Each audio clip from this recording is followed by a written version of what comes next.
M.Reck. Y'all wanna stunt and floss on Front Street? The hawk will tear through your gut, spill out your lunch meat. You the main Vic, they booking for drugs. Niggas starving out here, and you looking like grub. MRecktv. Peace, worlds. M.Reck for MRecktv. Salute to the Wreck Mob. And I'm relaunching my Backstory series, the Backstories Podcast.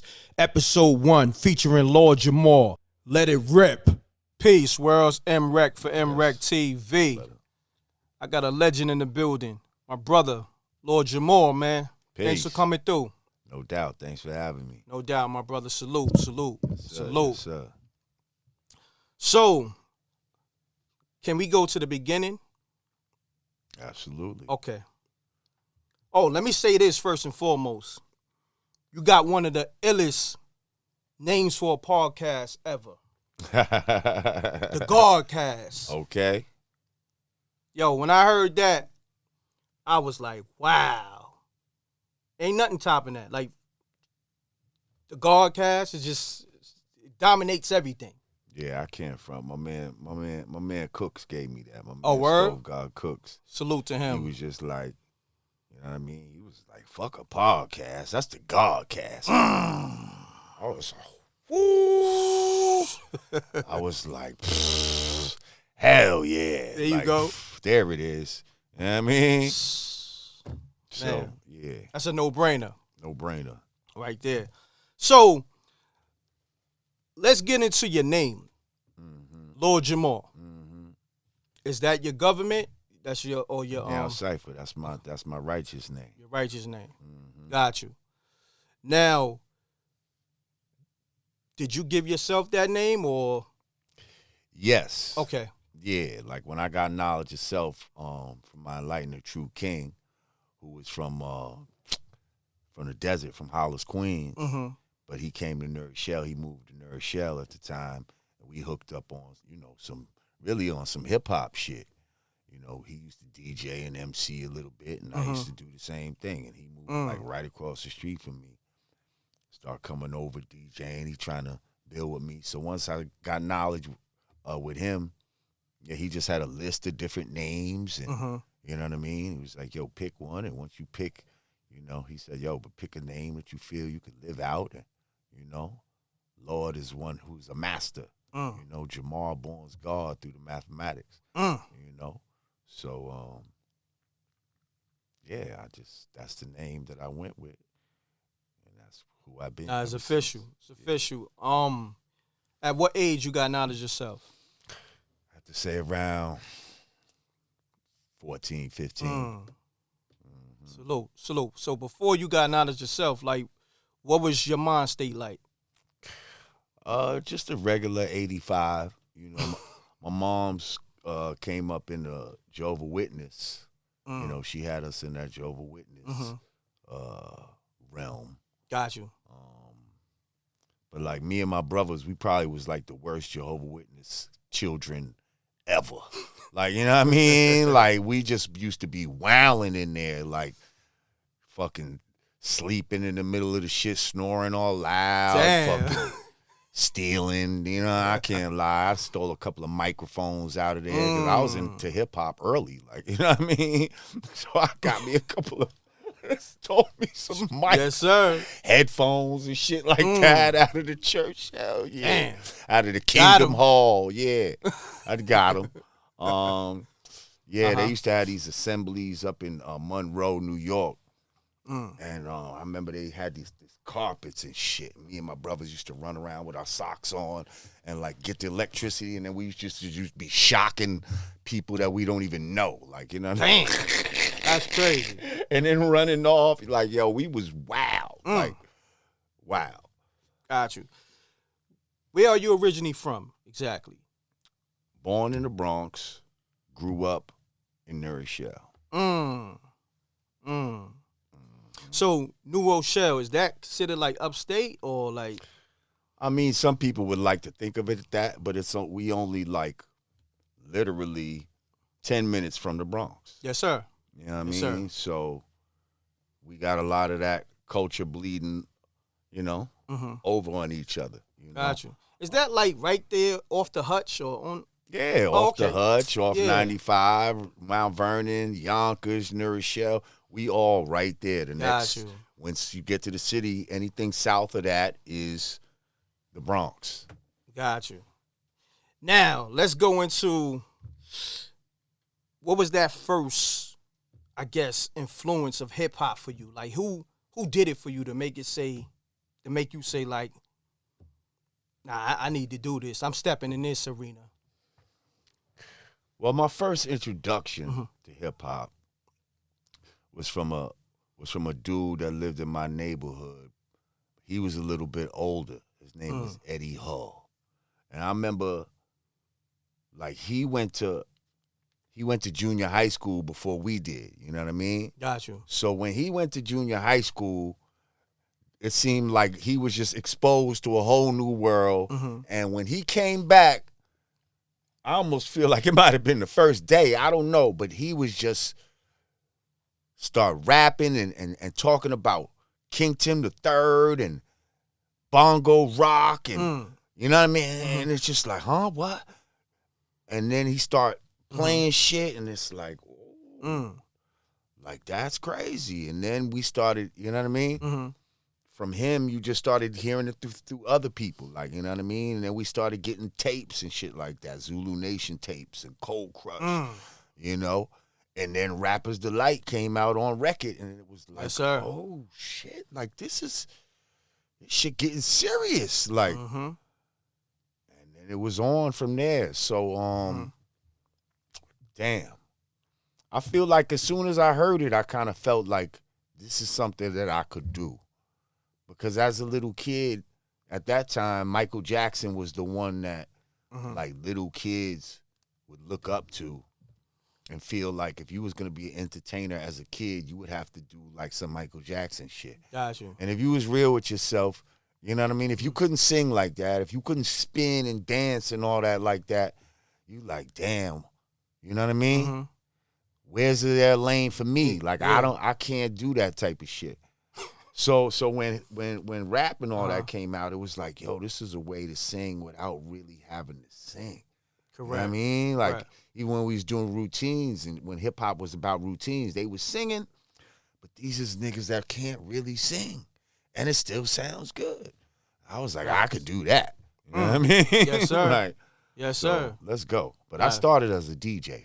Oh, wow. Yeah, that's how I really started as a DJ. What was your DJ name? At the time, it was Kid Disco. Kid Disco, wow. Yeah, and then it was just KD. I just called myself KD after that. Got you. You did parties, you did the parks. I did house parties, parks, all of that. Nice. You know what I mean? Nice. Like, I used to be rolling my equipment across town by myself. Wow. Like one of those carts from the supermarket yes, type sir. of shit. Yes, you know sir. what I mean? Wow. Like getting stopped by the police, thinking that I just burglarized some crib or something. I'm like, come on, man. Would I be rolling down Main Street with a bunch of stolen equipment? Like, this is mine. No, I ain't got no receipt for it on. You know what I mean? But it's mine. All right, get out of here. You know what I mean? Yes, sir. But yeah, I That's did all the real DJ shit. You know what I mean? But I was doing all right from a young age. Like, I was doing parties, $250. You know what I mean? For a house party, that was all right for. Shit, back then, you know what I mean? That was lit. You 15, 16-year-old, hell yeah. You 250, you know what I mean? You good. You getting kicks, all of that. That was definitely lit. So, what was that moment when you said, yo, I want to be a rapper? Like, sometimes it's a record, sometimes it's, you probably can remember that day. Especially if you was DJing, that's a transition to go from DJ to rapper. Right. I mean, at first you thinking, all right, I'm gonna make a record as a DJ. You know what I mean? And back then it was like they'd have whole records dedicated to the DJ. Correct. Jam Master Jay. You know what I mean? Had his whole record, like where he just scratching through the whole shit. So I'm thinking like, yeah, one day I'm gonna have to make one of these. Like, you know what I mean? Like some sort of DJ record or whatever. Correct. But then they started pushing the DJ to the back. You know what I mean? And it was just like, fuck that. I don't want, you know what I mean? Like, I don't want to be to the back. Plus, I was helping the crew that I had, I was helping them write routines. Got you. So then it was like, okay, I have a I'm writing some good lines. I'm giving them some good lines here. And then it was like, yo, why don't you MC and DJ at the same time? Like, that'll be a gimmick type of thing. You know what I mean? So I was like, all right, cool. So I was like rhyming with a with a mic on a mic stand, and I was going back and forth and rhyming. Oh, wow. You know what I mean? Like, and scratching for myself and all of that type of shit. Man. Yeah. You was getting it in. And I'm like 15 at this time. And Wow. and these dudes is like 16, 17, you know what I mean? And I looked older, so that was part of the gimmick too at the time. Like, you know, with girls, they be, oh, how old you think he is? Oh, he's only 15. What? Get out of here. You know what I mean? Like, whatever. That was some shit back then. You know what I mean? Nah, that's what's up. So yeah. let's do this. That's how I Fast got into forward the to the rap shit. brand Nubian thing. Like, how did that come about? You know what I mean? You, Grand Pooba, Derek X. All right. Well, that came about because from DJing.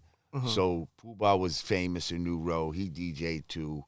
One day he needed to borrow a turntable, and somebody from the projects that he lived in knew me, and it was like, yo, my man might have a turntable. You know what I mean? He DJ, da-da-da-da. Here's his number. Call him up. You know what I mean? So he gave me a call, and I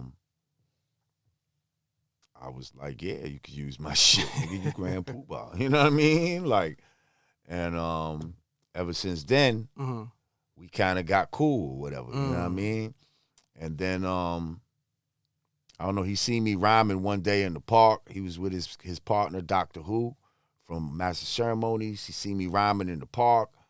And after I finished, you know, he approached me and was like, yo, I want to work with you. And this was just like on some solo, on some solo shit. So I was like, all right, boom, let's do it. So we started working and shit.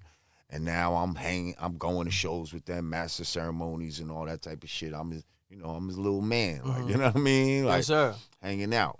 And then he met X, but I already knew X because me and X is around the same age and all of that. So, Got you. I'm the type that if I seen a cipher going down, I'm running up on the shit. Yes, sir. And so that's how I met him. And so when he told me he met him, I was like, yeah, homie's nice. Like, because I didn't think a lot of dudes in the Rochelle could really fuck with me like that. But I was like, yo, this dude right here is nice. You know what I mean?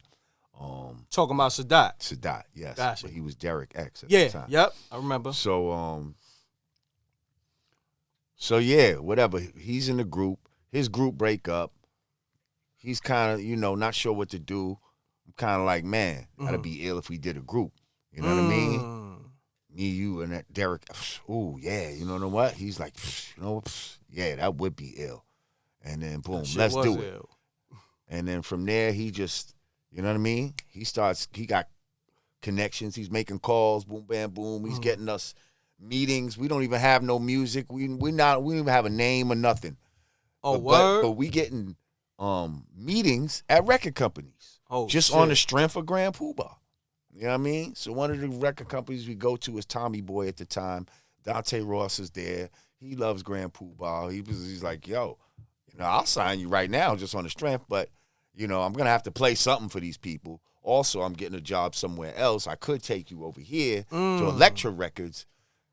Probably more money, less competition, you know what I mean? Not as many groups over there. You'd be the only rap group and all of that type of shit. Boom, bam, boom. So we ended up making a little demo real quick at Jazzy J's on Allerton Avenue in the Bronx. Shout out to Jazzy J, Strong City Records. Made it. He loved the demo. And then he was like, all right, well, now y'all need a name. We thought about, what we wanted the name to be, what we wanted to represent. We knew we wanted to represent consciousness. And, you know what I mean? Pooba was just getting knowledge of self at the time, so he definitely wanted to, represent the gods. And I already had, I've been had knowledge. So. Wow. So, yeah, so brand Nubian was born. That's what's up, man. Man, let's go into that classic first album, One for All. Mm-hmm. Man, what was the process of that? Like, take us to them studio sessions. Let's go for One for All, making that record. I know it's an album, but making that record One for All. I mean, basically, the sessions would consist of, because we had no pre-production studio. Like we had to go to the studio just to listen to records. Wow. So sometimes we be in the studio for hours just listening to records.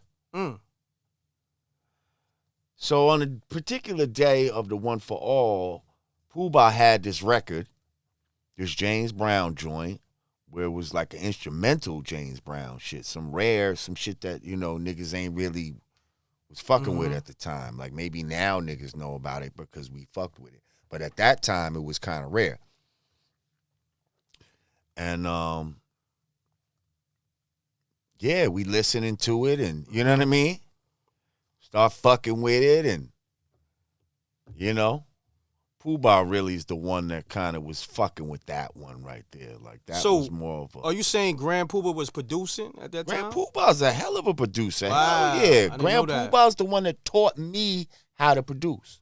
Wow. He taught me how to hear the sample and where to chop it at and how to connect it and, you know what I mean? Mm-hmm. Now, he didn't teach me how to produce as far as actually touching the buttons and all that type of shit and sequencing and all of that. Because at the time, well, yeah, he was doing some of that. But, yeah, he didn't show me that. But he showed me how to, in my head, listen to a record and be like, boom, right there. That's the loop right there. You know what I mean? And we would start to have a knack of being able to hear the loop. You know what I mean? Got you. And we would both have the same kind of taste and know where that right piece was at.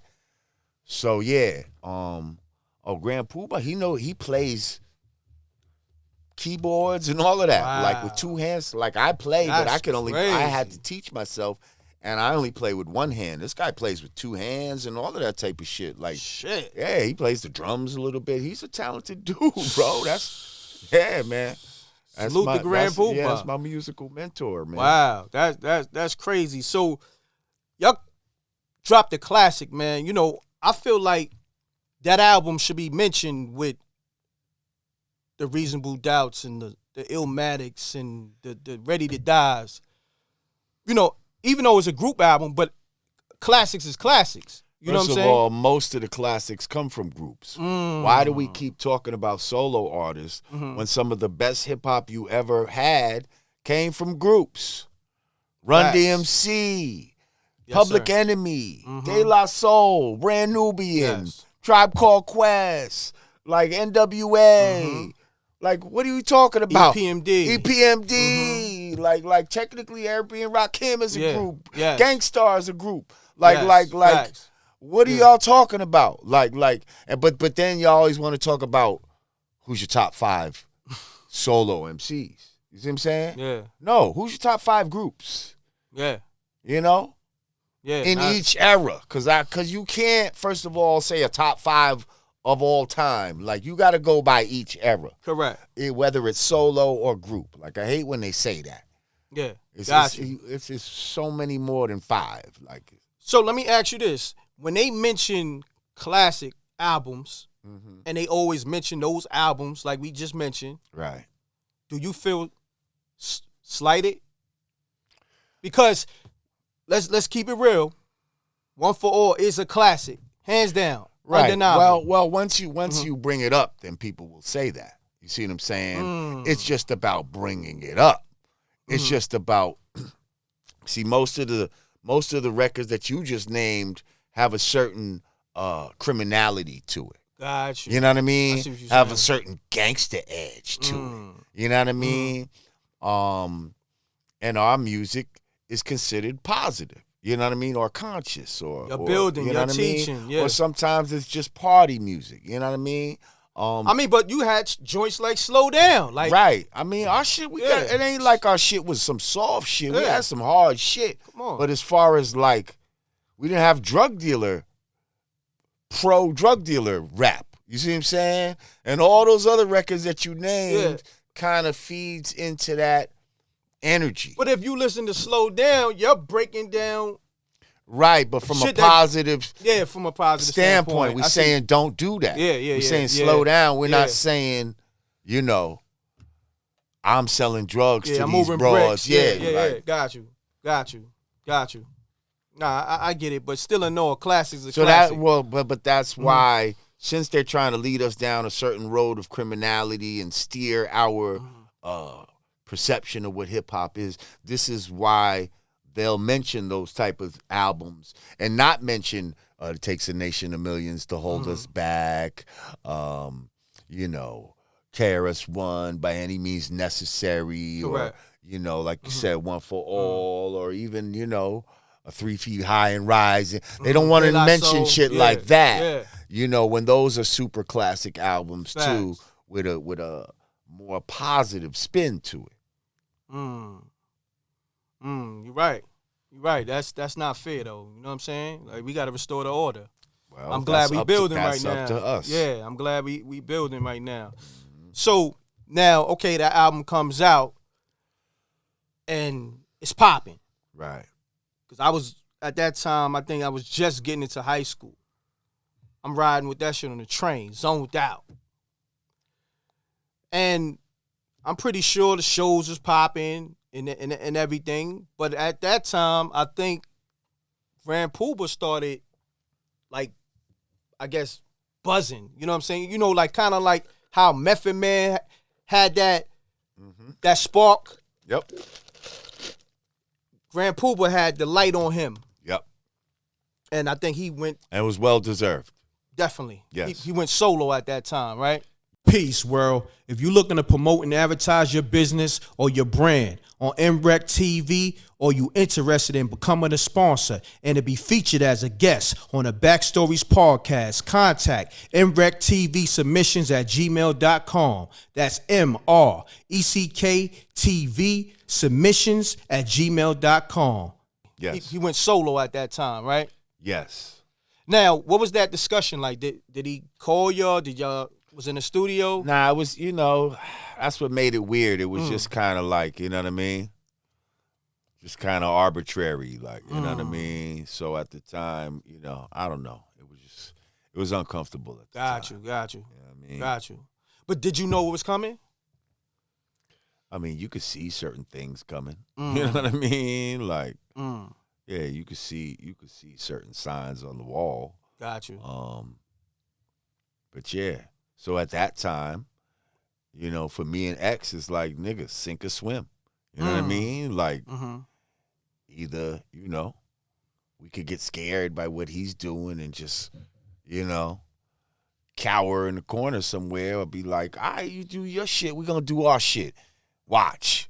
We still brand Nubian. Fuck that. Facts. You know what I mean? Y'all kept the like, name and rep the flag hard. And you know, just having that attitude of you know what I mean?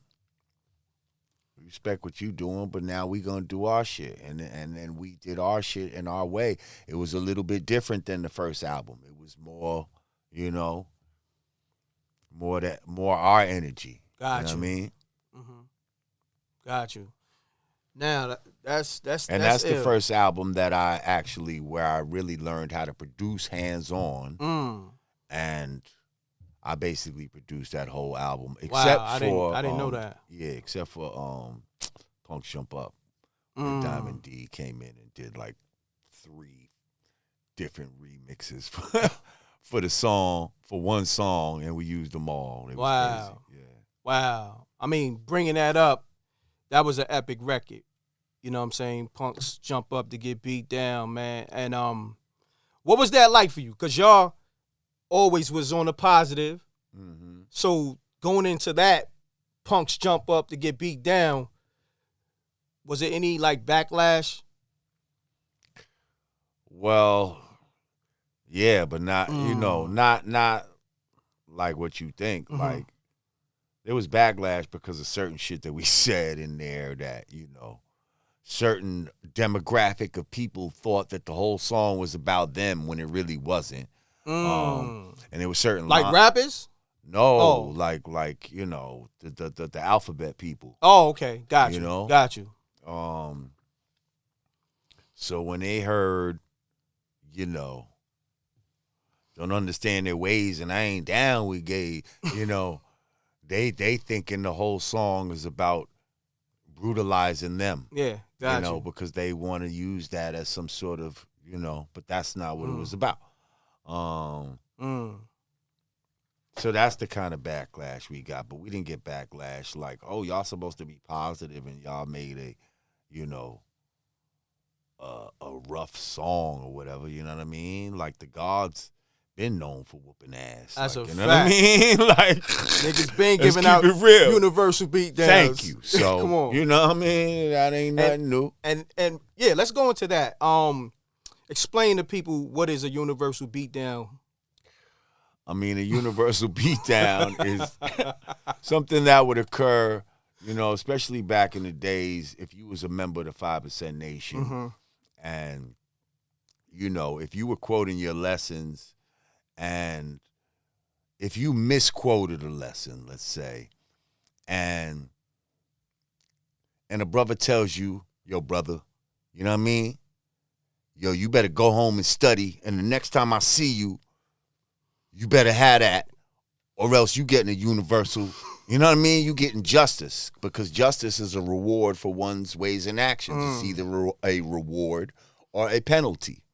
So, they'll give you that chance. Well, some people might not even give you a chance like that. I'm giving you a real lenient example. Some gods, if they just don't like you. On sight. You know what I mean? It's just like, what'd you say, God? No, it's and. Like, you might say one word wrong. And it's like boom, boom, boom, boom. So it was used as a way to as a form of discipline, to keep people in line and have people let you know that this is serious. Like it was all about, yo, we serious about this nation. We love this nation. Don't be coming here playing. When I tell you, you know what I mean? Take these lessons seriously. That's what you do. And if you don't do it, you're getting your ass whooped. That shit was serious, man. Man. Listen, I witnessed it firsthand, niggas getting hands put on them when they ain't had those lessons right. You know what I mean? Now, explain supreme mathematics versus mathematics, just regular mathematics. Just for those that want to know the difference. I mean, for most people, regular mathematics is just 1, 2, 3, 4, they're just numbers. In supreme mathematics, each number has a meaning. Correct. That corresponds to some sort of principle that you can use in your life, and it applies to you as, a black man, woman, or child. Really anybody can use supreme mathematics. Correct. But it's just knowing that each number is more than what it seems to be. So if we say the number 1 is knowledge, what is knowledge? Knowledge is the foundation of all things in existence. Knowledge is to look, listen, observe, also to respect. Knowledge is to know the ledge, which is the light, so you don't fall off the edge into darkness. Each thing, each number has a corresponding principle to it, from knowledge to born and born back to knowledge. Even though I'll say something controversial on here that some gods, want to fight with me with, but, whatever. For the longest time, we've taught that knowledge actually comes first, but I'm here to say cipher comes first, okay? Because in real math, right, when you talk about whole numbers, 0 comes first. This is how you get to -1 or -2. 0 comes first. On any invoice, when you first start it, it will be 001, 002. 0 is actually the whole, and everything else is inside the 0. You understand? So Correct. for the longest time, we've taught that 0 is just a placeholder, and, they'll say knowledge add cipher. No. You're going into a next cipher. See, all knowledge exists. Where does knowledge exist? In your head. Right. What is your head? Your head is a cipher. Correct. A cipher is a person, place, or thing. So it's in your head. It's in a book. It's on the phone. It's on the internet. Those are all different ciphers that knowledge exists inside of. Yes, sir. Now, knowledge is the first thing you meet when you start looking inside the cipher. That's the first thing you'll meet. But the first thing is the cipher. So I know for the longest time, some people say, oh, well, the father didn't teach it like that. Well, maybe at some point he would have. You know what I mean? Maybe if I sat down with him and he did the knowledge to my build, he would have. But let's not just dismiss certain things just out of tradition. You know what I mean? We got to use common sense. So yeah, there's whole numbers and there's natural numbers. Natural numbers, that's when you start with 1. But natural numbers is when you're dealing with a baby who's counting on your fingers. When you're counting on your fingers, you can't show 0. So you start at 1, 2, 3, 4. That's for children. If we're talking about supreme mathematics, then we got to go to whole numbers, where 0 is the first start. I like the way you broke that down, King. You know what I mean? Indeed. Now, this is my thing. It's a lot of rappers that rep that flag, that 5% Nation flag. You would think it would have been an album with everybody that is holding up the flag. Right. Why you think that never happened? Well, I strive to do it. That's what. Oh, word? That's what the 5% album was. I don't know if you ever heard my solo album, but I put out an album called the 5% album, and my original thought was to try to get all the brothers who rep the 5%. Correct. Through the industry, Who I was able to get on the album was Raekwon, Salute. the RZA, who else? My brother Qasim Allah, of course, Grand Poobah and Sadat X. I had Young Justice, who's Jizza's son. I had Young Dirty Bastard. And then my son, those 3 did a song together by themselves on there called The Young Gods. Prodigal Son was on there. Some brothers from Long Island that you wouldn't know. But they all gods. I had another sister, Earth on there. But I reached out to a lot of people and couldn't, I didn't get the response back in time. You know what I mean? So those were the people that, ended up being on there, and it turned out to be a classic at the time. But yeah, I don't know why it didn't materialize. You would think it'd have been like that. tours and everything.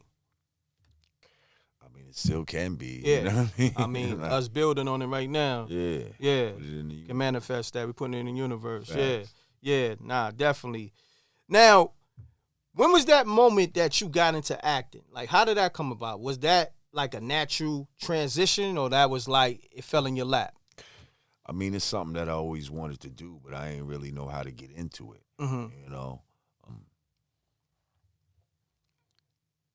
It was always in my head, but I kind of thought like, all right, once you start rapping and shit like that, they're gonna see you and all of that in videos, and then somebody's gonna step to you, like, you know what I mean? That's what I thought in my mind, but then nobody ever stepped to me. You know what I mean? Wow. So, but I'm seeing people start doing movies and all kind of shit. I'm like, man, I could do better than that. Like, not on some hating shit, but on some real shit. Like, I feel like I'm looking at certain people. I'm like, this nigga can't even read like on some literate shit. Like I would ask you to say names, but we ain't gonna throw nobody under the bus. I'm just saying, I felt like I could do better than a lot of people. Got you. And so finally, I said it out loud. I was like, yo, I wanna act. I wanna do some shit. And my man Jeff Dixon, who was our manager at the time, I was like, man, get me in some movies, man, or something, man. Like, you know, I want to act, man. Make some shit happen. You know what I mean? Got you. So he's like, all right, you know what I mean? He didn't know what the fuck to do, but he's like, all right, yo, I guess he heard about a premiere that they was having. HBO was having a premiere for a new show that they was doing. Say word. And he was like, you know, I got y'all some tickets to go to that. Okay. You know? So now it turns out this new show that was coming out on HBO was The Sopranos. Say word. Okay? So we go to the premiere for The Sopranos when nobody knows what it's going to be or whatever. And when we there, there's mad people from Oz is there. You know what I mean? And so we like, you know, this is a show I watch. I'm like, oh shit, these niggas from Oz is here. Fucking, and then they know who we are. They like, yo, brand Nubian, you know, you flattered, like, yes, sir. these acting niggas like really listen. They know our shit like that. Get the fuck out. You know what I mean? So we chilling with these niggas. I'm chilling. Me and the nigga Dean Winters get cool. We smoking weed in the restaurant and all kind of shit. So we exchange numbers and me and him just get cool. And over time, you know, I invite him to some shows and he invites me to, you know, different little shit. Invite us down to the set a couple times, you know what I mean? And then just one day he was like, would you ever want to be on the show type of shit? You know what I mean? And I was like, hell yeah. You know what I mean?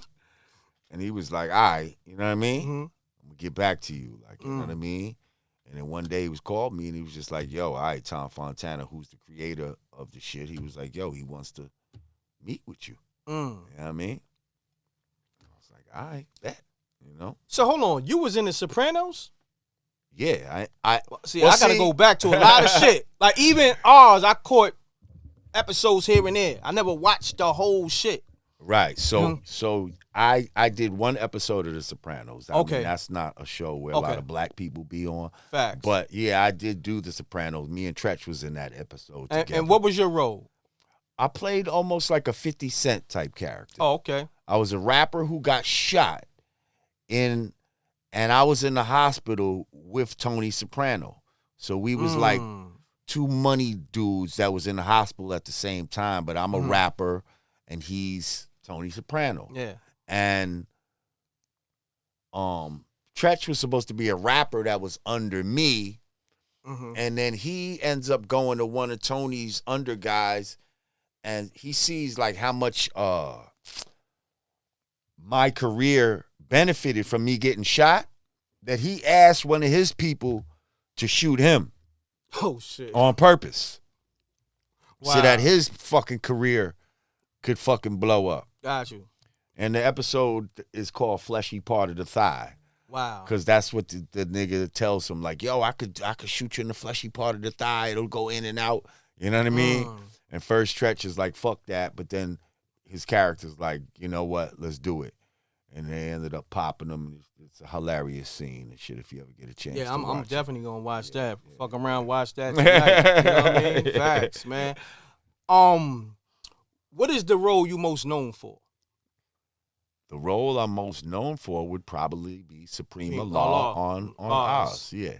Because that's the longest role I ever had. I did 12 episodes on Oz. Yeah. That's the most any rapper has ever done. Prior to that, rappers had only did like 2 episodes the most when they was on Oz. I did like 12. Method Man, I think, came in second though. I think he did quite a few as well. because me and him's character had some I did see some shit going on. Yeah, I killed his brother. Yep. And then he got himself into jail so that he could stab me. But then we started working together. It was crazy. What was that chemistry like with Meth? Oh, it was great, man. Wow. Meth is a great fucking actor, man. And he's just, you know what I mean? Mm-hmm. He's just present. He's there. He's just ready to support you as an actor. And, yeah, it was dope. It was dope. Yeah. Shouts to Meth. He doing a phenomenal job on that doing power shit. What? He's just in general. Killing it. Yeah, he's in mad shit. Yeah, but mad shit. Yeah, he's definitely killing power. That's what's up. Now, you doing the acting shit, like, do you love that shit? Is it a passion there? Yes. Yes. I do love it. So where you at with that? Like, you got something like coming up soon, or you? I mean, moonlighting. You know, to be honest, like ever since the scamdemic, you know, there was a thing where, like, if you didn't get that thing. Facts. Especially with that in that world. Definitely couldn't work in that world. Like that's the a fact. last thing I did, and it was actually at the beginning of the fucking scandemic, was the Tracy Morgan fucking Last OG show. And on that, you know, they wasn't insisting yet that you get the shit, but they wanted you to take the test. Got you. And I wasn't even feeling good about that, but I ended up taking the test like 3 times in 1 week, bro. Damn. 3 times in 1 week in order to do this shit. And stick that shit up but in your see, nose? nah, they didn't, you know, and I said that. Okay. It didn't go far. Okay. I was like, yo, you ain't going to be hitting my brain and all that, like, you know, just before they even do it, like try to joke with her to let her know, like, I'm not with all that. Yeah. And they're like, nah, you know what I mean? Like, and so, like, yeah, it was cool, but I don't know. I ain't like how that shit felt. Anyway, and you watch it. This is some family inside shit. Yeah, I got you. But yeah, this nigga be having nose jokes. So the fact that we even talking about a nose right now, you watch your mouth. But anyway. Hey. Yeah. Now, you loving this acting shit, right? You seeing Meth doing what he doing, Power and all that. Right. And, you know, 50, he's doing what he's doing as an executive producer in the television space, right? Right. And you being in Oz, I think, you know, you could have definitely had a role in that For Life joint. That joint he put out. I was on For Life. Oh, you was? Mm-hmm. Oh. Let's do your research, Brody. Nah, hold on. I seen. I was on For Life. I was what? One first episode. Season? The first season? Yeah. What? Yeah, I did an episode I watched of For that Life. first season. What the fuck? How did I miss that? Come on, bro. I was in there. What happened in my episode? That's my bad. Damn. Yeah, I was on For Life. I was on For Life. That's I did that For you Life, was. and then right after I did For Life is when I did the Tracy Morgan shit, the Last OG. Okay, gotcha. And by that time, that's when you know, all the shit had happened. But when For Life is going on, I didn't have to take no test or nothing. Maybe they was just wearing masks. Maybe some people was wearing masks at the time, but you know. So yeah, at some point I had to tell my manager, you know, I'm not getting the shit. So you might as well not send me no auditions where they say that you got to take the shit. So now I think just recently they came up off of that. So now hopefully, you know, I'll start getting some shit again. She'll start sending me some shit. But then there's a lot of shit that I'm not gonna do either, even regardless of that. Now they want a lot of masculine figures to do emasculine things. You understand? I was gonna get into that. That's funny that you mentioned that. I'm not with that either. So my man Sticky, he said the same shit. I ain't doing no gay roles. So now the stuff that's left for people like me is only a handful of things. And now when we go in there, I'll be seeing people like Sticky and we be battling for the same roles and shit like that because there's not a lot of roles out there for a real nigga. Let's keep it real. So now I think now it's time we need to start making our own shit.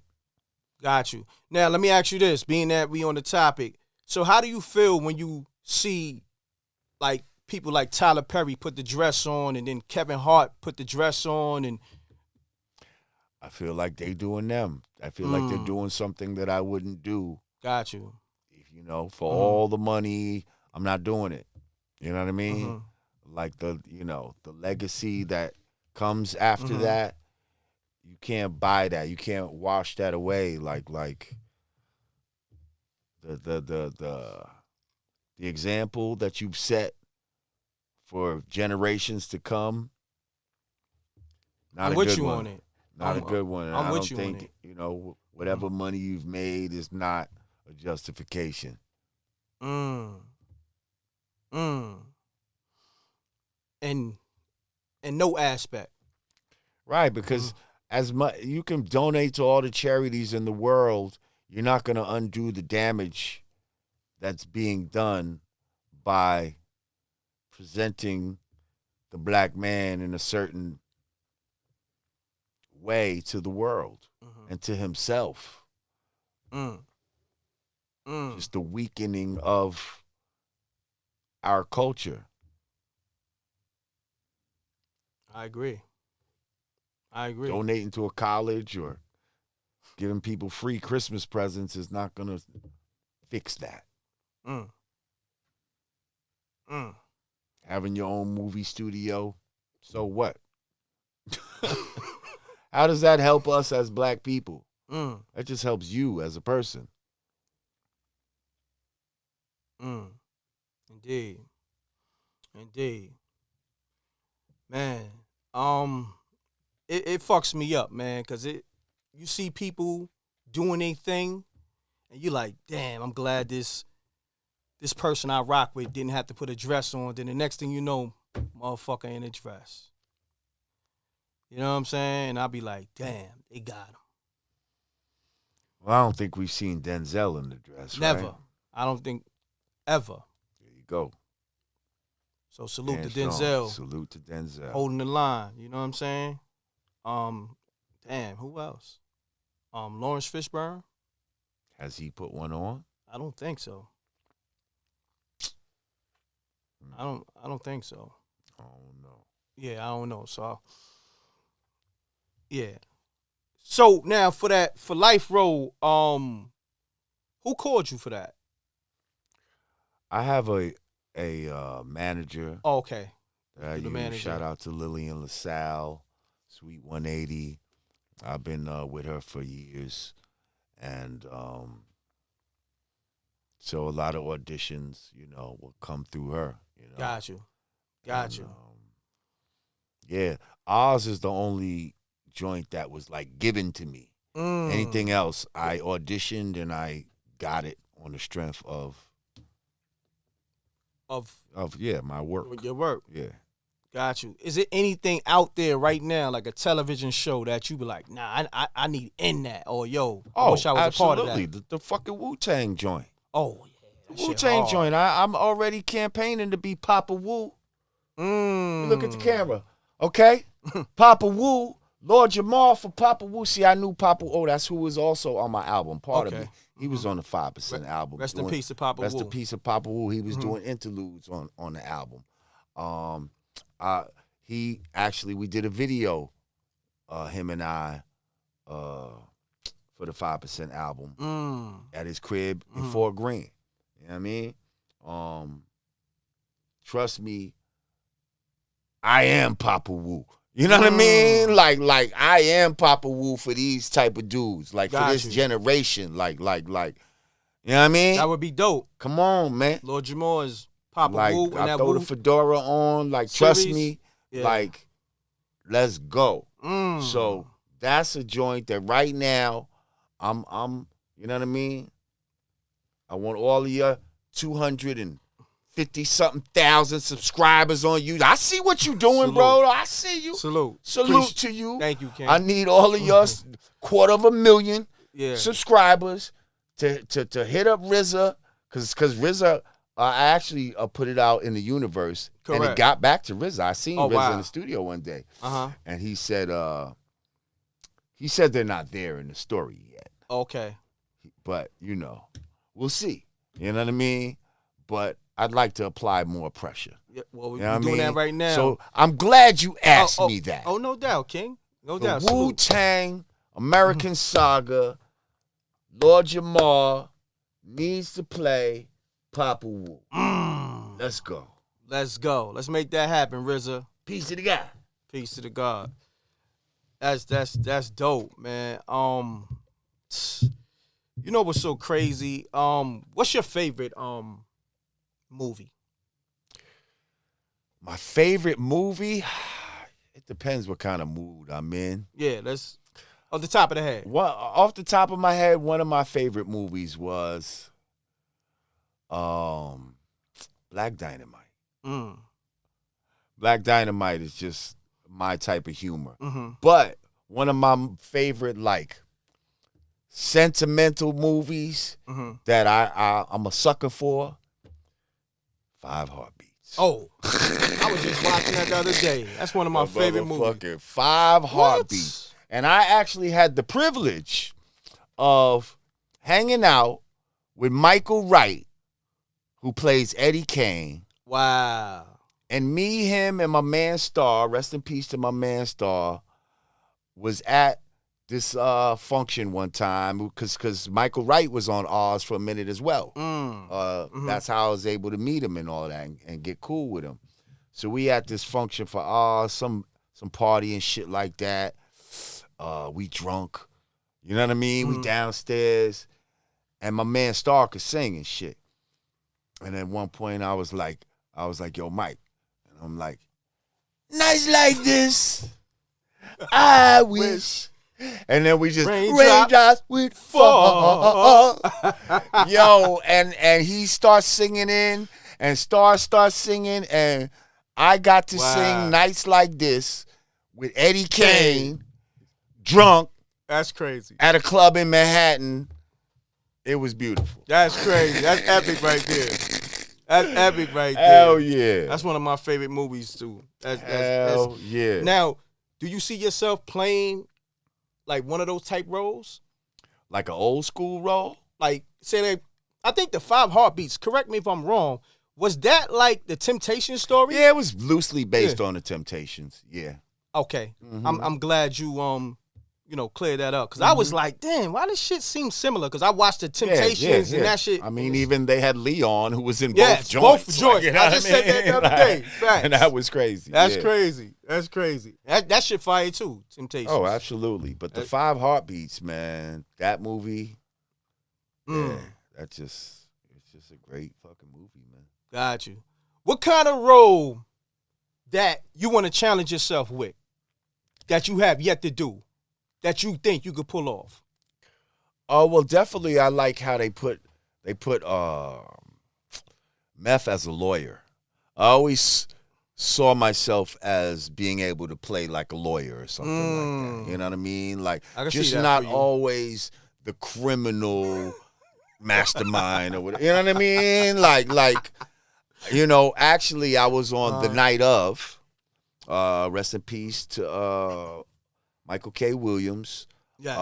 And on the night of, I played a CEO. So that was my first time where I was on the other side of the law. How was that for you? It was cool, even though I was a bad CEO. I was working with Michael K. Williams' character. Rest in peace. Rest in peace. But, yeah, it was different. Like, okay, this is the first time they got me shooting in a jail, and I'm not inside the fucking cage and shit. I'm actually on the other side of shit. It was cool or whatever. But yeah, I could see myself playing a lawyer or you know what? I think I would like to play something where I have to wear a costume and you don't even know that it's me type of shit. You know what I mean? Where I have to use an accent or something like that. I'd like to do something like that. Like an old man or I don't know, something. I don't know. Got you. That's dope. Best rappers turn actors off the top of your head. Best rappers turn actors off the top of my head. Queen Latifah, Mos Def.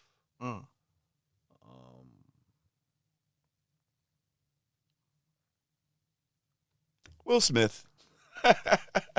Incredible actor. Hell, Yeah. he definitely got y'all Yeah. on this slap, boy. He acted the shit out of that. And y'all believe him. And this nigga need an Academy Award. I'm going to tell you. So you think the slap was bullshit? Oh, it was absolutely bullshit. And see, and being somebody that's behind the scenes that has acted in and been on many sets, you can physically see him doing what they call hitting his mark. Fucking whatchamacallit plants his foot down to hit his mark to show that he was where he was supposed Chris to Rock. be. Yeah. And this nigga, Will Smith, walks right up to a line perfectly and stops perfectly on the line. I mean, you couldn't do that if you tried a million times if you was just accidentally just walking. Like, this nigga stopped right perfectly on the line because they knew it was the perfect amount of space. It was scripted. Because they rehearsed this Mhm. in rehearsal. So he did the fucking shit. What he did is called a nap. In the industry, they literally teach you how to slap a person to fake slap them. Everything they did was textbook. Any actor knows that it was fake, but y'all got people out here who is But they running with the trying shit. to act Yeah. like it was, well, I think it was real because of how he acted afterwards. He's a fucking actor. He's an actor. Facts. And this is Hollywood. And none of this shit that you see is some shit that you should believe. Dummies. I'm glad you cleared that up. You know what I mean? Oh, man. Now, I want to get into some things because it's a few people that you had heated debates with, Okay. like Dr. Umar. I mean, I didn't have a heated debate with him. I actually just tried to offer him some help, and he, you know. It turned into a heated debate. Well, Yeah. I think he got heated. He got heated because he was being put to task as to where that fucking money has gone and why the fuck he ain't got no school. But I wasn't heated. I wasn't angry or anything. He's the one that got upset and felt like he didn't want to answer certain questions if somebody wasn't a donator, you know, which to me and to many people seems like a bullshit answer. I gave him examples, you know, and I did shows after that with people who've put out schools, had less money, less resources, less popularity, and have been able to start schools and have curriculums and all that type of shit. And he'll say, oh, well, their school, not with my shit. Listen, they did something. You could keep talking about, you know, their shit ain't what your shit is. Your shit ain't nothing. Because it's just in your head. It's still not here. After all of this time. It's still, when did I do that show with him? That was 2 years ago. 2 years ago. We still don't have a school. We still don't have a Frederick Douglass Marcus Garvey school. So what the fuck are we talking about here? That was not a heated debate. That was just asking somebody, shit or get off the pot, sir. Now, let me ask you this. Looking back in hindsight, do you think you could have handled that different? Or would you handle it different, or it would go the same way? It would go the same way. How would I handle it differently? Only way to handle it differently is not let him speak for an hour prior to that and let him intellectually masturbate on my show. And then finally, you know, I let him talk for an hour before I even got to that. Now, you did. You talked for a good while. I let him say all the shit he wanted to say. I took him out to the deep waters. And then when he was out in the deep waters, I asked him, what's up with the school? Because he had brought it up. He brought some shit up about the school. And maybe he thought I didn't know about the issues. I don't know what the fuck he thought. But it wasn't no ambush, but goddamn it, I wanted to know. Because that's my job as a journalist, to ask the question that people want to know. Correct. If you do it right, that's what you'll do. So where you at with it now? Are you in a good space? I've never spoken to him since. Wow. He tried to lightweight, say some shit, I think, about me, talking about he was disappointed in me and all this type of shit. And I made a video like, nigga, stop talking about me. You know what I mean? And I haven't heard a peep out of him since. Got you. You know what I mean? He's actually become a funny meme since all of that has happened. Facts. Now it's like whenever like you need some really black shit, they'll like bring him in. Like if somebody's violating the black code, they'll have him in the video. They'll cut him in. That's a fact. And he'll be looking like. And then he'll walk. Yo, Correct. He's just a meme now. It is what it is. That's crazy. And but he does say some great shit. Nah, he's like a lot of his points are like great. Yo, he's yes. smart. He makes great points. He but when it comes to the school shit, I offered him help and he didn't want no help. He just want donations. Donations. Donations. What's the other shit he said? I forgot. He said everything in threes. Yeah. Oh man, I don't know if y'all rectify this, cause I like to bring resolution to situations. You and Royce. Yes, we did. Y'all put that aside. Yes, sir. He That's came the on my homie. show. That's the homie. Yeah, he came on my show. That's the homie. Matter of fact, shout out to Royce. He just hit me out of the blue like last week. Oh yeah. Yeah. And was just like, hey, peace. I'm just checking on the brother. Yeah, that's what he did. I was like, man, I appreciate you. You know what I mean? Thank you. Nah, I was like, well, shit. Matter of fact, I think we do for another live. And he was like, send a bat signal whenever you're ready. You know what I mean? And I was like, peace. I felt good about that, too. Yeah, that's good. That was one of those. That was nice. Just out of fucking nowhere, man. Nah, that's dope, little man. shit you can do in people's lives that don't even cost money. You know what I mean? Just check up on where you can really like bring light to somebody's day, and that was shout out to Royce. Yeah, shouts to Royce. That's my guy. So yes, we did rectify. That's good. Now, where did your issue come from? Was it from the Eminem shit? Yeah. Oh shit. Yeah. I mean, that's his homie. But do you remember what you said exactly that made y'all get to that point? Or you just don't? It was a combination of different shit. No, I don't know. Yeah, got you. You know what I mean? Got I you. think it was, Yeah, got you. Got you. Niggas just tired.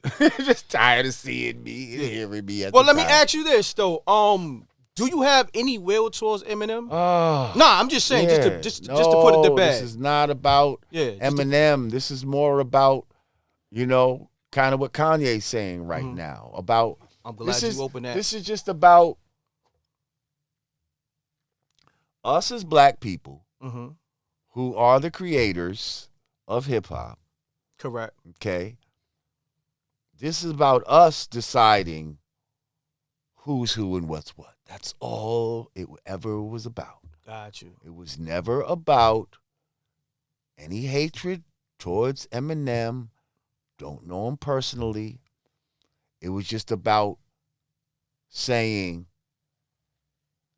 y'all can't tell me who the king of hip hop is based on whatever criteria you say.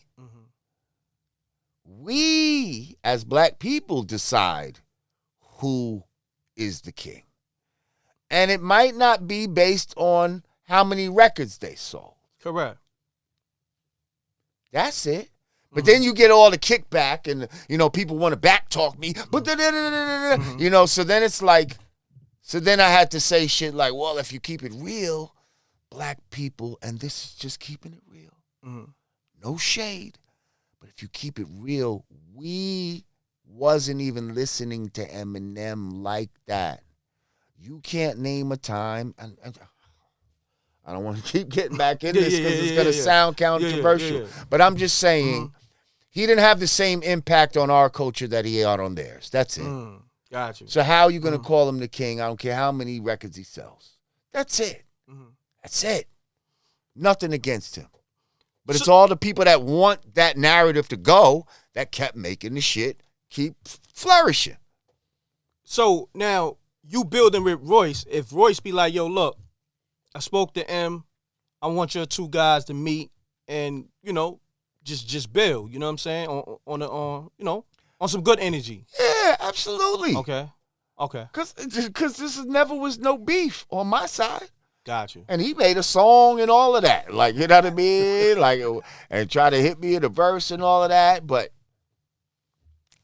it was nothing. It was light. It was like, I mean, it almost proved my point. As a rapper, you didn't want to respond? No. Okay. You know why? Because it wasn't like, in our culture, it wasn't like when Drake hit Meek Mill and said, you just got bodied by a R&B nigga, like a singing nigga. Like, that stung in our world. They were playing that in the clubs. Meek Mill had to go to the club and hear that. Facts. You think I went to one club, one cookout anywhere where they played this song? Do you think I had to hear that anywhere? Not at all. And be like, oh shit, let me get out of here. They playing that joint. No! Put my hoodie on. Yeah. It never happened. Got you. Proving exactly what I was saying. So I never even felt the sting. There was no sting to feel. Go fix the remote. That's not even worth the response. No matter what I did, all his fans I could have came with the illest shit. They're still gonna say that he's the illest nigga. Correct. So what did it matter? Yeah, you right. So we're gonna leave that alone. Yeah. You know what I'm saying? Moving on. Oh man. Now, has it been a time where, you know, throughout your career, a rapper threw a shot and, you know, things happen behind the scenes, or you may have responded subliminally?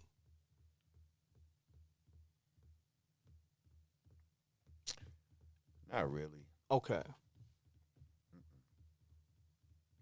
No, not really. Got you. Did you ever feel like somebody might have do a subliminal, but you just like, Do you feel that way? Nah, I'm just asking. Because, you know, sometimes, you know, when niggas be going at people and it's subliminal, it's like, you can't tell who's who or who's it for. You know what I'm saying? Yeah, I mean, you know, the only subliminal that I could say is, you know, probably came from my man, Pooh-Bah at the time.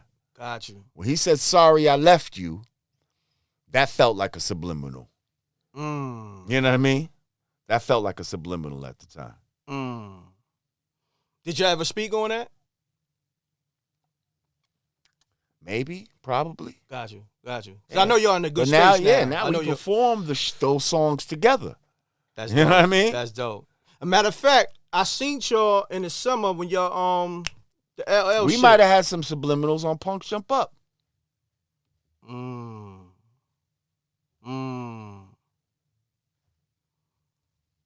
See? Yeah. But that's the only time that I could. We not the type that had beef with other groups like that. Nah, I don't You know recall. what I mean? That's why I'm asking. Yeah, we wasn't beefing like that. You know what I mean? We was mostly cool with most people. Correct. So, yeah, there was no subliminals and all of that type of shit. Nah, because back in the days, People it would wasn't. shout us out, if anything. Facts.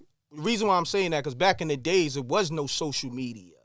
Or a lot of shit was going on back in the days, you know. Mm-hmm. And it never made it to record, but you heard about it in the streets. Right. You know what I'm saying? Absolutely. Like even Tribe and the whole Rex and Effect shit. Right. Yeah, I heard some shit about. Mm-hmm. This is what I'm saying. That's why I'm asking. You know what I'm saying? Yeah. Nah, we never had no shit like that. Yeah. Got you. Nah. So where's everything at with the podcast? I know Rod Digger, she's still a part of the show, and Godfrey. Mm-hmm. Got you. What's going on? They probably Rod Digger's probably touring. Godfrey probably doing his one, too. They just be moving around, and I just get them when I could get them, like, you know what I mean. But I'm the foundation of the show and all of that. So as long as I'm there, it's the Godcast. Correct. Whenever they're there, that's just gravy on the mashed potatoes. You know what I mean? Got you. Now I want to ask you this because I don't really like mentioning other platforms, but you was on another platform, and you used to speak on a lot of topics. Mm-hmm. Did you get any backlash from anybody or any funny energy? Like, you might have spoke on something, and you saw somebody in a spot, and maybe the energy was different? No, never. Never. Got you. Man, I want to salute you for standing up for the minister, though. You know what I'm saying? That was G'd up, and then also just not having somebody,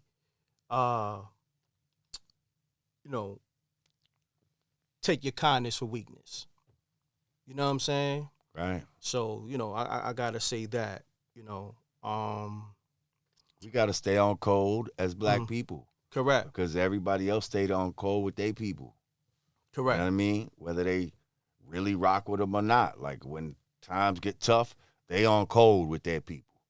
So we need to stay on code and stop being on all this fucking just for self shit and what's good for only me. We got to do what's good for all of us. Yes. Correct, King. Man, before that situation with that other platform, right? Did you ever think about getting into media, like, prior to that, or that was like your transition from being on that platform? When you young, man, you toy with a lot of shit in your mind. Mm-hmm. You know what I mean? Like, 1 minute you might want to be a football player. You know what I mean? The next minute, you might want to be an actor. The next minute you might want to be a newscaster. You know what I mean? Next minute you might want to be Johnny Carson in your mind. You know what I mean? And I could say, honestly, at some point I wanted to be all those things in my mind. You know what I mean? Like, and somehow I've kind of been able to be all of those things in some kind of way. Yes, sir. You see what I'm saying? I remember watching Johnny Carson back in the days and feeling kind of like, I could do that. I remember watching the guy on the news, somebody saying the news and just noticing how they're saying it in a certain cadence. And, I could do that. You know what I mean? And I guess just that I could do that spirit in my mind is what leads me to do a lot of shit or try a lot of shit. Like, I learned how to ski in my 40s.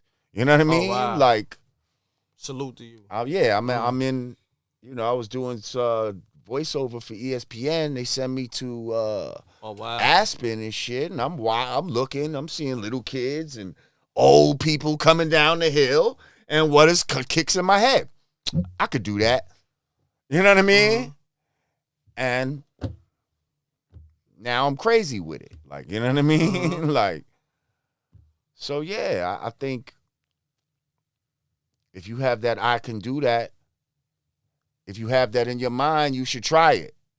You see what I'm saying? Fact. At least give it an attempt. Fact. Don't say I could do that, but then never but then never say, nah, I can't. It's when you be like, nah, I can't do that. That's when you'll never get a chance you can't to do put no it. doubt in your mind. You know what I mean? Yeah, that's a fact.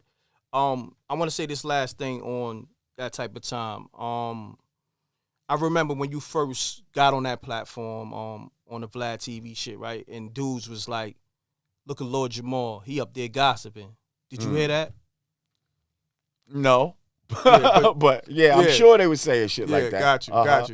Got you. But that's what I'm saying. See, nobody addressed you directly. Right. But I was hearing the rumblings of But see, if you a certain type of dude, like I've dealt with that type of shit all my life. Where I kind of, you see how certain people will hate behind your back, but they won't have the heart to say it to you in your face. Correct. So I'm like, you know what? Fuck it. As long as they don't have the heart to say it in my face, you say what the fuck. You know what I mean? Mm-hmm. Go ahead and say whatever the fuck you want to say behind my back, like a sucker. You know what I mean? That is sucker. Because you're not gonna say it to me, like, you know what I mean? And mad niggas is tough on the internet and all this type of shit, and you know what I mean? And you know, I would say certain shit, and oh fuck you, Lord Jamar, when I see, you know, just random trolls. When I see you out on the street, you know. And then I go outside and, I it's love all you. love. Can I get take a picture? It's just like, All right. where's all this hate that I was getting on the, like, Yeah. I'm like, man. And then I'm telling you, if you finally see who these people are behind these tweets, you would laugh your ass off. You would laugh. You'd be like, this is the guy? Like, wow. Like, yo, that's how the internet be, yo. That's crazy. That's how the internet be. So, yeah, Lord Jamar, I gotta ask you, what's current on the landscape? The Kanye West Nori shit. First and foremost, did you think Nori had to apologize for Kanye West? Absolutely not. Absolutely not. Like, why apologize? You know what I mean? Like, if you think about the reason why I'm not on that other platform is because that man, that Jewish man, would not apologize to the minister. Correct. Someone that we revere in our culture. Yes. Who we feel is worthy of respect, who's helped to change people's utmost respect, who's helped to change people's lives in our community and just has done so much, has, you know, helped to put together the Million Man March, all of that.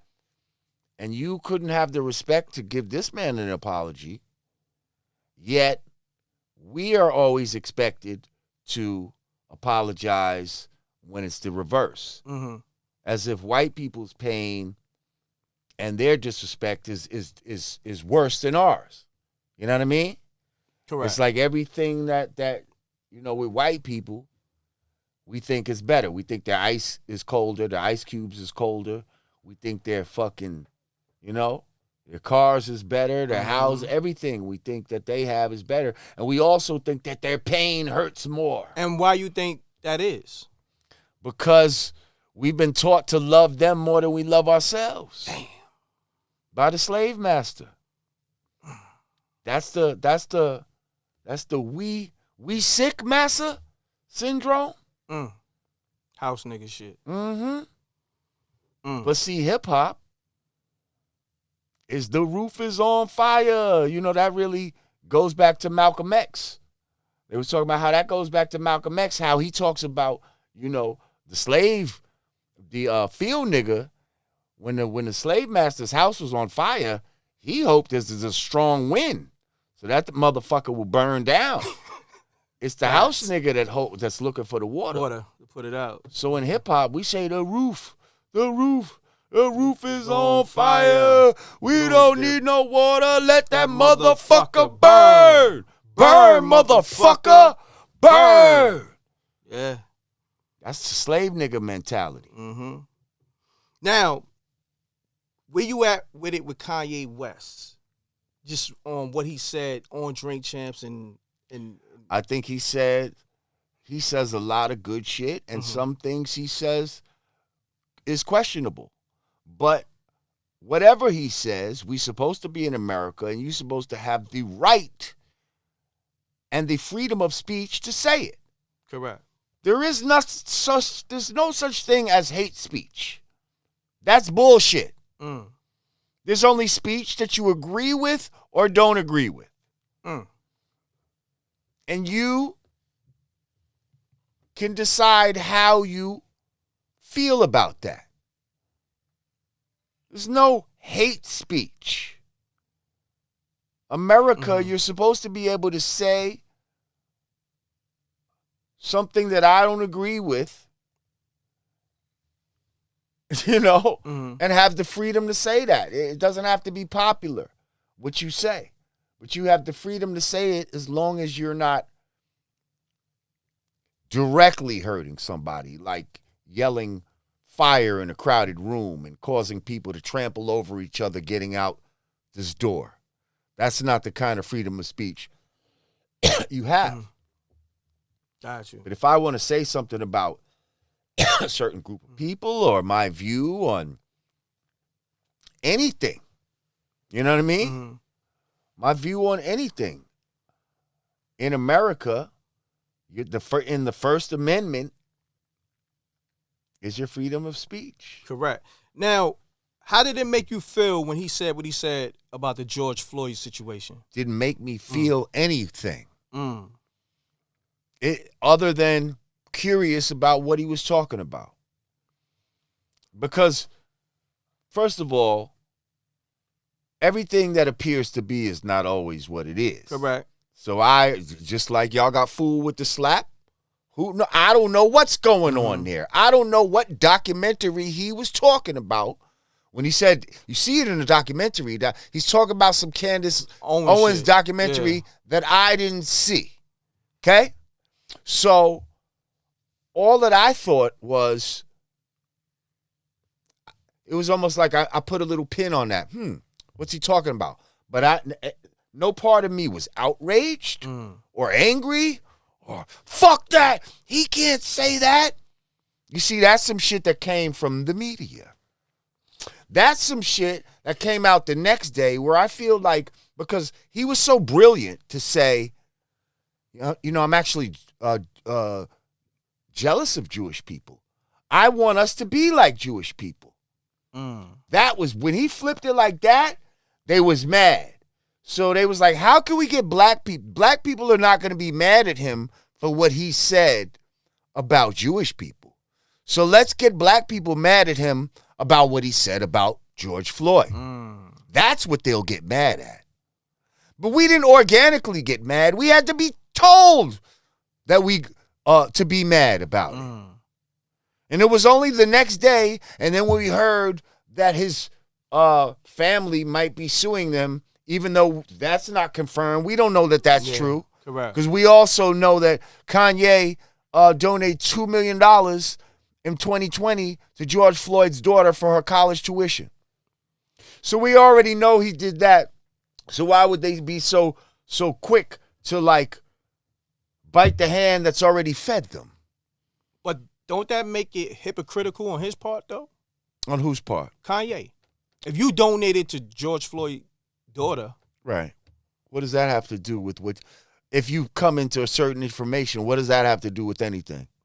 If you gave her money in 2020 and then you just saw obviously you saw a movie in 2022 that you thought you had some new information now, how is that being hypocritical? You see, when you know better, you do better. When you have new information, see, I used to think the world was a ball. Yeah, but until I found out it was flat. No, I'm with you, but I'm gonna be honest. Like, looking at the footage at that time, I'm gonna look back. That knee was. They're saying he was on fentanyl. I don't know why they're saying that. Yeah, exactly. That's my thing. But what I'm saying is, I'm not gonna automatically get mad by that. Was he? Do they have some information that I don't know about? But even if he was on fucking crack, that don't justify the knee. We're not saying I'm not saying it justifies it. Yeah. And again, I don't know why they're bringing that up. And again, just because he's saying shit that I don't agree with doesn't mean that he shouldn't be allowed to say it.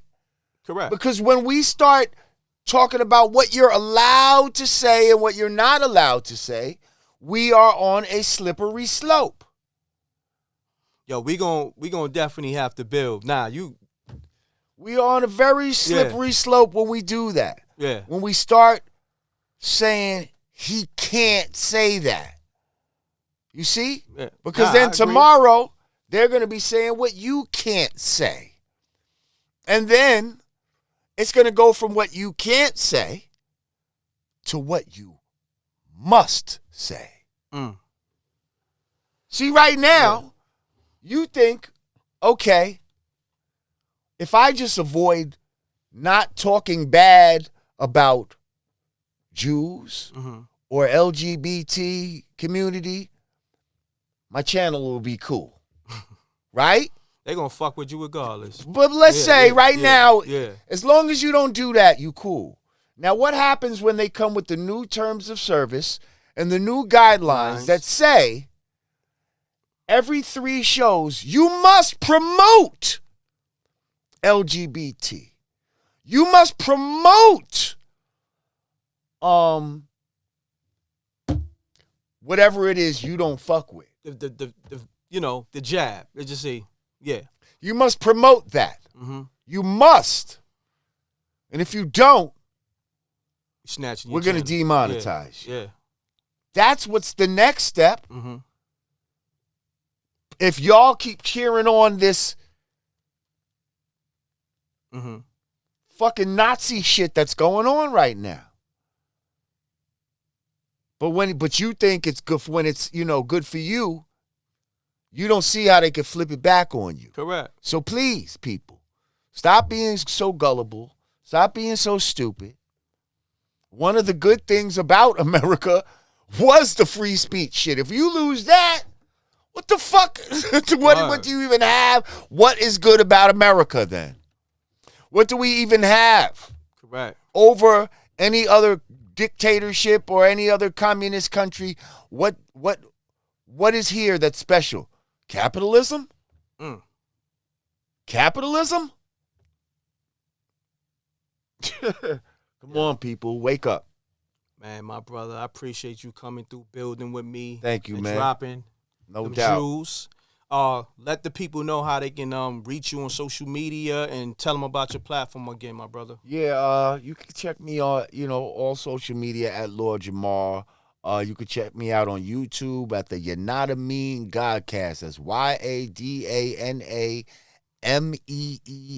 Yanadameen Godcast, not podcast. Godcast, Godcast. And yeah, I be on the air with my sister Rod Digger, my boy Godfrey, my man Artie Stacks, and we give it up. We give you the real, man. I'm not corporately funded or anything like that.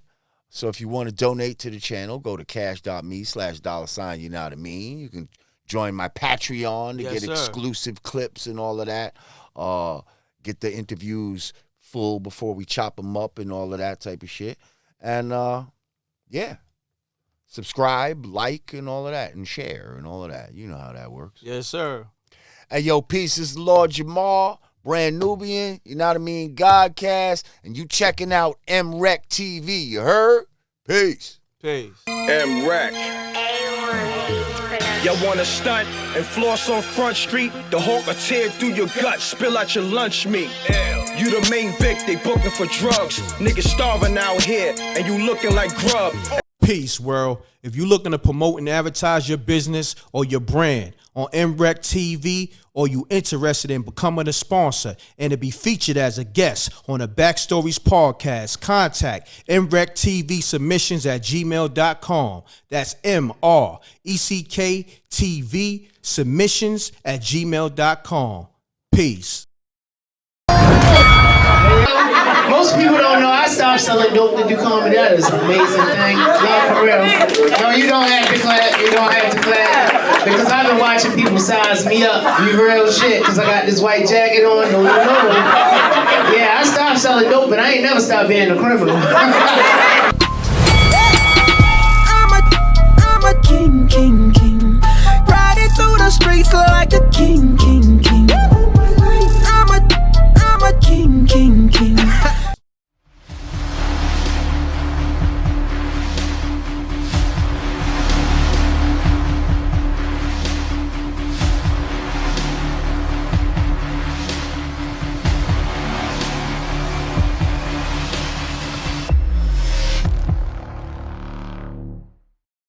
MRecktv.